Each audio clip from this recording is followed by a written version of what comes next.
பறந்து விரிந்து தனி பார் போல காட்சியளிக்கும் நீல நிற அலைகளுக்கு பொன்னிற முலாம் பூசுவதற்காக அந்தி மாலை பொழுதில் முயன்று கொண்டிருக்கும் கதிரவன், இடைவிடாது வீசும் தென்றல் காற்று, இதனை காண குவியும் ஆயிரக்கணக்கான மக்கள் என இவ்வாறு மனிதன் வர்ணிக்க முடியாத அளவிற்கு அழகையும் செழுமையையும் கொண்ட இயற்கையின் படைப்புதான் அன்னை கடல். இந்தியாவிலேயே மிக நீண்ட அளவிலான கடற்கரை கொண்ட மாநிலம் என்றால் அது தமிழ்நாடுதான். அதிலும் குறிப்பாக தமிழகம் மற்றும் புதுச்சேரி கடற்கரை பகுதிகள் மிகவும் பாதுகாக்கப்பட வேண்டிய பகுதிகளாகும். நம்முடைய அன்றாட உணவுக்கான தேடலில் 30% மேல் நிறைவு செய்யும் கடற்கரை பகுதியானது குப்பைகள், பிளாஸ்டிக் பாட்டில்கள், பாலித்தீன் பைகள், மதுபான பாட்டில்கள், காலணிகள் என இவை அனைத்தாலும் போர்த்தப்பட்ட போர்வை போல் காட்சியளிக்கிறது கடற்கரை பகுதி. இதன் விளைவுதான் கடலில் வாழும் அரிய வகை உயிரினங்களின் அழிவு. பல்லாயிரம் கோடி ரூபாய் அந்நிய செலாவணி ஈட்டித்தரும் கடல் சார்ந்த தொழிலில் பொருளாதாரத்தை எதிர்பார்க்கும் மத்திய மாநில அரசுகள் கடற்கரையின் சுற்றுச்சூழலையும் வாழ்வியலையும் கண்டுகொள்ளாமல் இருப்பது மிகுந்த வேதனை அளிப்பதாக மீனவ கிராம மக்கள் தங்கள் ஆதங்கத்தை வெளிப்படுத்துகின்றனர்.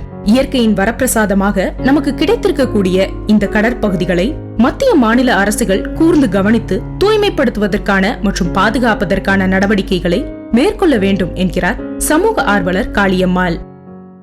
தொடர்ந்து கடற்கரை ஓரங்களை நீங்க பார்க்க முடியுது. அளவுக்கு அதிகமான குப்பைகளும் அளவுக்கு அதிகமான கழிவுகளும் தான் அங்க இருக்கக்கூடிய உயிரினங்களை கடற்கரை வாழ் உயிரினங்களை கொல்லக்கூடிய ஒரு சூழ்நிலைக்கு மாறிடுச்சு. இயற்கை சூழலே கடற்கரை ஓரங்கள்ல மாறி போய் நிற்குது. கடற்கரை ஓரங்கள்ல அழிவுகரமான தொழில் திட்டங்கள் வருவது தடுத்து நிறுத்தப்படணும். இருக்கிற இயற்கை சூழலை பாதுகாப்பதற்கான ஒரு சூழலையும் அரசு மேற்கொள்ளணும்னு இதன் வாயிலா கேட்டுக்கிறேன்.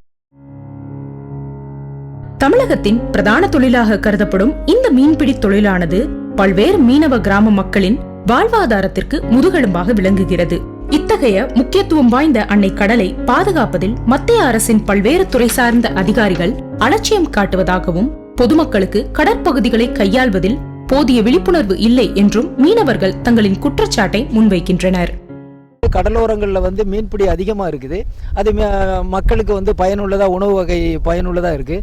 அதே மாதிரி இடங்களில் சுற்றுச்சூழல் பாதிக்கிற அளவுக்கு நீண்ட காலமாகவே இருக்குது. இதை போக்கணும்னா அதை சார்ந்த டிபார்ட்மெண்ட்டு 4 டிபார்ட்மெண்ட் இருக்காங்க. யாராவது ஒருத்தர் அதுக்கான முயற்சி எடுத்து அந்த சுற்றுச்சூழலை பாதுகாக்க வேண்டிய கடமை அவங்க இருக்கு. அவங்கள சொல்கிறாங்க, இவங்கள சொல்கிறாங்க. அதை யார் தான் இப்போ அதை பாதுகாக்கிறது? அதை இனிமேற்பட்டு தவறாமல் அரசு அதிகாரிகள் உரிய நடவடிக்கை எடுக்க வேண்டும் தான் எங்களுடைய ஒட்டுமொத்த மீனவர்களாகிய எங்களுடைய எதிர்பார்ப்பு. நாங்கள் பார்த்துட்டு இருக்கோம். கடற்பகுதிகளில் சூழ்ந்து காட்சியளிக்கும் குப்பைகளை அகற்றுவதில் ஏற்பட்டுள்ள சிக்கல் ஒரு புறம் இருக்க, மறுபுறம் பல்வேறு துறைகள் போட்டி போட்டு சொந்தம் கொண்டாடி வரும் இந்த கடல் பகுதிகளை தூய்மைப்படுத்துவது யார் என்ற வினாவும் தற்போது எழுந்துள்ளது. வசந்த் செய்திகளுக்காக காளிதாஸ்.